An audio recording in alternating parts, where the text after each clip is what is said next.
ரெண்டே பேருக்கு தான் போட்டி, ஒன்னு டிவிக்கு ஒன்னு டிஎம்கே.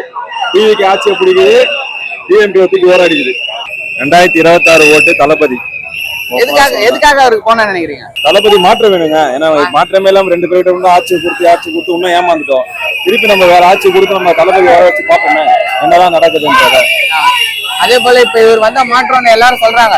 ஆனா என்னென்ன மாற்றம் இருக்குன்னு நினைக்கிறீங்க? ஒரு ஆட்சிக்கு வந்துட்டாருன்னா என்னென்ன மாற்றமா இருக்கும்? எல்லாரும் மாற்றத்தை சொல்லிதான் செய்யணும்னு அவசியமே கிடையாது. இந்த மாற்றம் செஞ்சுட்டு போய் தான் நாங்க தளபதி சொல்லவே செய்வாரு என்னை பொறுத்த வரைக்கும். அதனால கவலைப்படாதீங்க, எல்லாருக்குமே ஒரு மாற்றம் இருக்கு. தளபதி ஆட்சி நல்லாட்சியா 5 வருஷம் தொடரும். அதே போல 234 தொகுதி இது. 234 தொகுதியில டிவிகே சார்பா போட்டிடுறாங்க. அதுல எத்தனை தொகுதி எழுதுவாங்க சொல்லவா? இந்த வாட்டி தமிழக வரலாற்றிலேயே ஓகேவா எலெக்ஷன் கமிஷன் அழக போகுது. ஏன் அழக போகுதுன்னா, இது வரைக்கும் இந்த மாதிரி ஓட்டிங் ஆனதே இல்லைன்றத மிஸ் பண்ணுவாங்க. நீங்க பாருங்க, இதை கன்ஃபார்ம்டா இந்த அளவுக்கு ஓட்டிங் ஆகுறது இது வரைக்கும் வரலாறே இருந்திருக்காரு. அது கன்ஃபார்ம்டா இந்த தளபதி ஆட்சியில நடக்கும். தளபதி ஆட்சி அமைக்கிறதுக்கு அங்க கன்ஃபார்ம்டா மக்களால தேர்ந்தெடுக்கப்படும். தொகுதி வெல்வாங்க நினைக்கிறீங்க? எனக்கு பாதி எப்படி சொன்னா ஒரு 200 தொகுதி வரைக்கும் நல்ல வாய்ப்பு இருக்கு. மெஜாரிட்டியே திமுக இலக்கும். அவர் முதலமைச்சரா வந்துட்டாரு அப்படின்னா முதல் கைது எதுக்கு போடுவாரு? அது அவங்களோட கமிட்டி தான் கேட்கணும் அதெல்லாம். நீங்க ஏன்னா தளபதி எப்பவுமே ஒன்னே சொல்றது இல்ல, உங்க கருத்து எதுக்காக?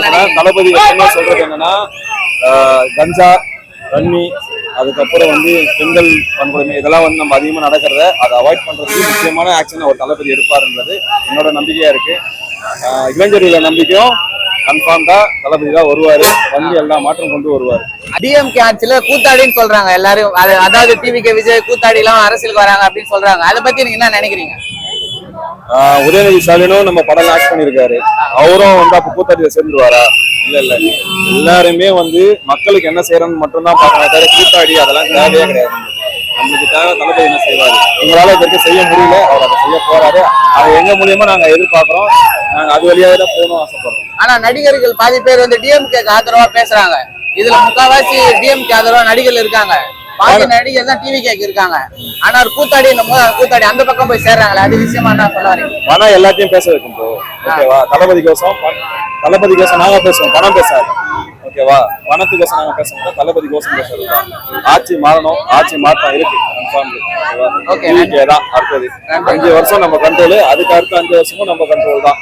ஓகே, நீங்க எந்த தொகுதி வரீங்க? எந்த ஏரியானா? 148ல இருக்கோம், கரமணியில இருக்கோம், வேலை செய்யும். ஆர் குமாருக்கு எல்லாரும் ஓட்டு போட்டுருங்க, மறந்துடாதீங்க.